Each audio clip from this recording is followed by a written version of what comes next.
Como venía ocurriendo hace un par de años, la mitad de los migrantes ha sido deportado bajo el título 42, es decir, la pandemia de COVID-19.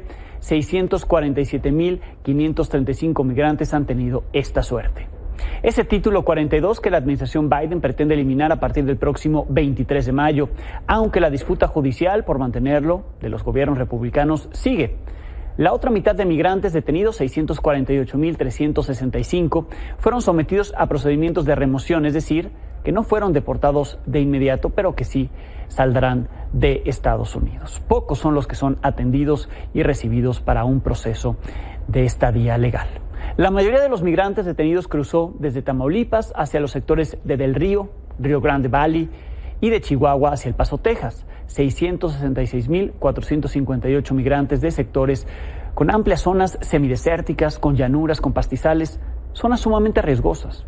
Después están los que cruzaron por sectores como Yuma y Tucson, allá en Arizona, con 325.114 migrantes detenidos en estos 7 meses. Una región que es también particularmente complicada, es desértica, está alejada de asentamientos humanos, puede alcanzar hasta los 50 grados de temperatura. Estos datos reflejan lo complicado que es para cualquier migrante alcanzar el sueño americano. Y por eso, México, que sigue siendo un país de tránsito, también ya es un país de destino de migrantes, donde miles solicitan refugio. Al respecto, conversé con el coordinador general de la Comisión Mexicana de Ayuda a Refugiados, Andrés Ramírez Silva. Aquí la primera parte de la conversación. Y había un número impresionante de solicitudes rezagadas, ¿no?, que ustedes estaban trabajando. ¿Cómo van las cosas ahorita, ya casi mediados del año 2022? Bueno, mira, ha transcurrido de hecho un tercio, terminó el mes de abril, sí, un tercio del año, y al transcurrir el tercio del año tenemos un incremento importante con respecto del primer tercio del año pasado, que ya es decir mucho. O sea, tenemos más entonces en 2022 que en 2021. Exacto, en el mismo periodo. En el mismo periodo, okay. Es decir mucho porque el año pasado se estableció una marca histórica. Sí, sí, sí. Estamos con un incremento de 27% okay. al término de abril con respecto del término de abril del año pasado. Uh-huh. ¿Quiénes son los que están solicitando refugio particularmente en México? Bueno, básicamente continúan las mismas nacionalidades. Uh-huh. Hay algunos cambios que me gustaría subrayar. Sí. El año pasado fue el año extraordinario por la llegada inaudita de haitianos. Uh-huh. Nunca habían llegado tantos haitianos, rebasaron 51,000 solamente los haitianos, para no hablar de los brasileños y chilenos que son hijos de haitianos, que habían tenido claro. la nacionalidad en esos países, pero este año los haitianos han estado bajando, continúan teniendo un peso importante, pero en primer lugar vuelven otra vez los hondureños, que habían estado en primer lugar desde siempre, desde okay. el 2013, que tenemos la estadística. Uh-huh. En segundo lugar ahora están los cubanos. Podría yo decir que esa es una característica importante este año, que han uh-huh. incrementado de forma notable los cubanos, y los haitianos pasaron al tercer lugar.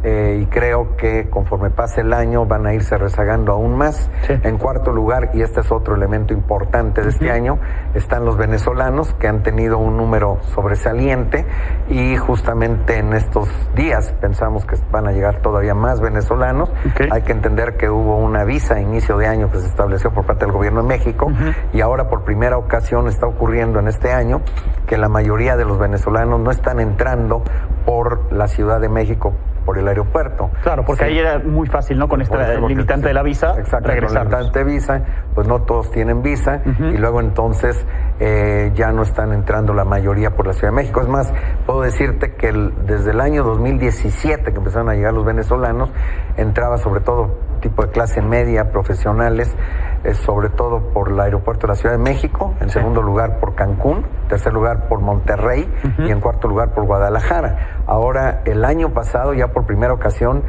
Tapachula rebasó a esas otras 3 ciudades y solamente la aventajaba la Ciudad de México. Y este año, por primera ocasión, la mayoría están entrando por Tapachula, quiere decir que están llegando por tierra. Sí. Y si están llegando por tierra, también quiere decir que no están viniendo de manera directa de Venezuela, sino que la gran mayoría son movimientos secundarios. Ya estaban en otros países. En otros países están viniendo vía por tierra, uh-huh. y están atravesando el Darién, que es una cosa peligrosísima, sí, sí, sí. una de las selvas más densas y muy riesgosa, muy peligrosa. Por allí están llegando venezolanos, y especialmente en estos últimos días. El día de ayer, solamente el día de llegaron a ser registrados, bueno, a solicitar asilo y hacer cita en Tapachula, en un mercado que le llamamos el Mercado Los Laureles, allá en Tapachula, 714 venezolanos, que es una cifra superior a lo que llegaron a lo largo de los primeros 15 días de abril, o sea, en un solo día, más que en todos los primeros 15 días de abril. Vamos a ver cómo se sigue comportando esta tendencia. Un equipo nuestro de emergencia, de protección, se desplegó hacia